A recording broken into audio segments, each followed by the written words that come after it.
Welcome to WBSSC news. চ্যানেলটা ভালো লাগলে অবশ্যই সাবস্ক্রাইবটা করে দেবেন। আজ আপনাদের প্রথমে ছবি তুলে ধরছি। এই ছবিগুলো দেখে কি মনে হয় আপনাদের অবশ্যই কমেন্ট করে জানাবেন।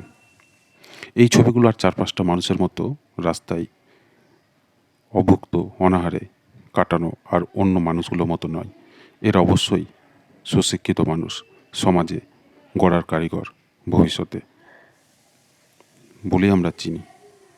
ইনারা কেউ হয়তো কোনো ভালো ঘর থেকে এসছেন, কেউ হয়তো নিম্ন পরিবার থেকে, কেউ মধ্যবিত্ত পরিবার থেকে এসছেন। এসেছে শুধু একটা লক্ষ্যে এসেছেন যে চাকরি চাই। এই চাকরিটা ওদের অন্যায্য দাবি নয়, এটা একটা ন্যায্যই দাবি।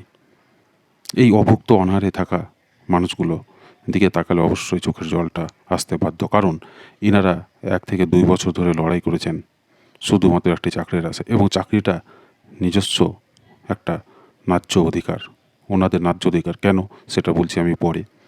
আগে দেখুন, এই মানুষগুলো কিন্তু ঝড় বৃষ্টি সব সহ্য করে কিন্তু শুধুমাত্র বসে থাকছে একটা চাকরির আশায়।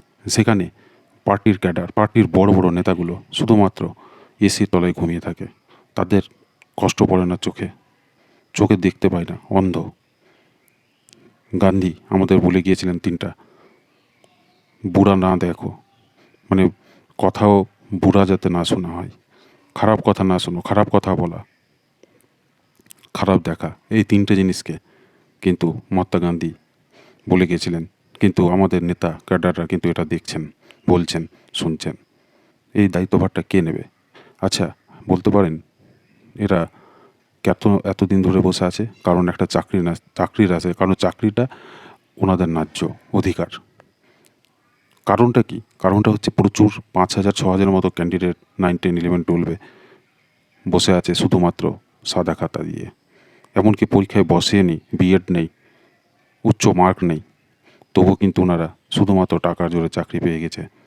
আর এনারা ওয়েটিংয়ে থেকে গেছেন 2 বছর 3 বছর।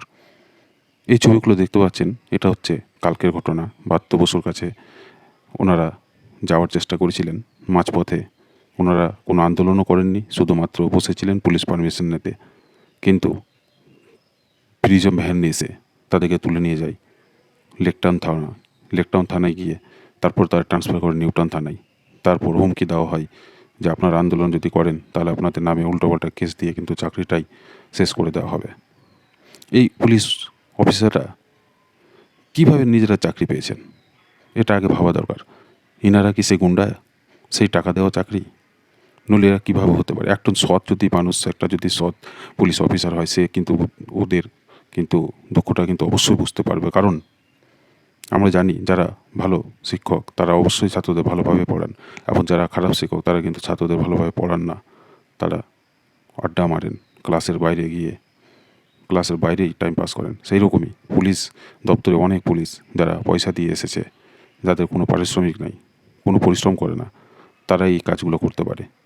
তাহলে এর দায়টা কে নেবে? সরকার, পুলিশ অফিসার, না আমরা শিক্ষিত সমাজ?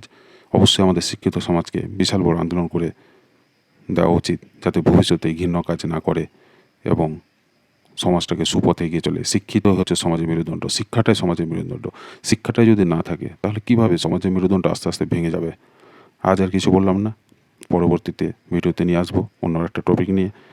অবশ্যই চ্যানেলটা সাবস্ক্রাইব করবেন। সুস্থ থাকবেন, ভালো থাকবেন, ধন্যবাদ।